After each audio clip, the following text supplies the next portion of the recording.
Hey guys, welcome to the channel. Today we are talking more about Remnant 2, specifically the brand new DLC called The Awakened King. But before we get into it guys, I'm Falsa21. I love playing games and I love making videos, so if you enjoy the content, drop us a like on the video and consider subscribing to the channel. Alright, so jumping right into the DLC, it takes place in the world of Losom. For anyone that has played Remnant 2, you'll know exactly what I'm talking about.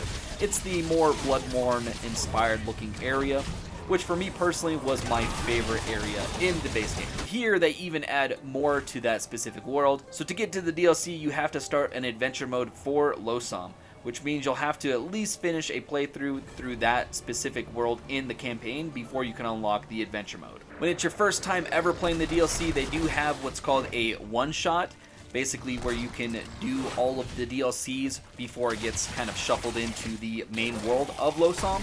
So that was really nice. The new area is at the shore side of Losom and has everything to do with the Awakened King, or I should say the one true king. And for those who have played the base game, he's that really big dude as you're exploring through Losom that we thought he was dead or his council members killed him, but he has like the dagger in the back of his head that we pull out, and in all actuality us pulling the dagger out is what awakens him in the first place. All the new areas are a ton of fun, and just like the base game, the level design is literally top notch and just well crafted, with many brand new secrets waiting to be discovered. The new DLC also comes with a brand new archetype, the Ritualist. The Ritualist is all about applying various status effects onto your enemies, while at the same time reducing status effects on you. And it's definitely, for me personally, my favorite archetype in the game. The prime perk, or the main perk that the Ritualist has, is called Vile, which causes all of the negative status effects that you inflict onto enemies also apply what's called Infected, which causes nearby enemies to also take damage from the status effects and spread those to other enemies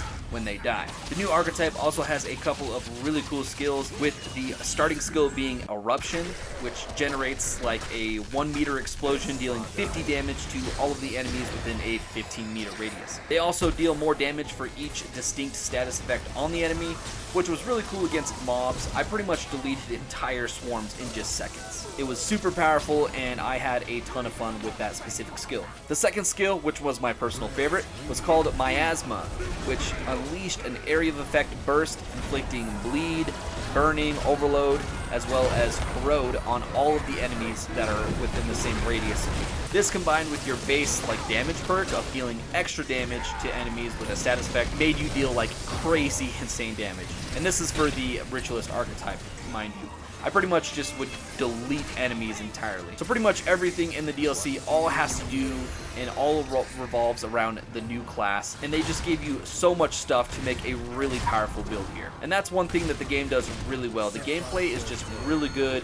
You feel really powerful and it's just so much fun. The DLC also brings a few new weapons to the game, the first being the Sparkfire shotgun, which was my personal favorite of the DLC, a repeater pistol, and the Ritualist scythe. I mainly used the Sparkfire shotgun, which inflicts fire damage and applies burning status effect to enemies. I also used for my sidearm, the Enigma. It's not a DLC weapon or anything like that, but it does shoot out electricity, which is pretty much the most powerful gun in the game, in my opinion. Like I said, it's not necessarily part of the DLC or anything.